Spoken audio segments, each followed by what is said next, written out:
Hey guys, this is Dr. Samir Islam, and I want to discuss one of the common questions I get from my patients who have liver problems is what can I do to help out with my liver? What diet should I be on? What things can I do? Now, when it comes to diet, we don't really have any good data to suggest what diet would be the best. It depends on some of the causes for liver disease, whether it's fatty liver disease or hepatitis or things like that. But we do know, number one, that having a heart healthy diet is also good for your liver. One of the more effective things that you can do on your own is actually to drink coffee. There are more and more studies to suggest that coffee has antioxidant effects and can decrease the risk of developing liver problems in the future.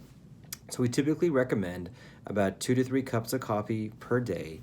It does not have to be caffeinated. You can have decaf or caffeinated coffee.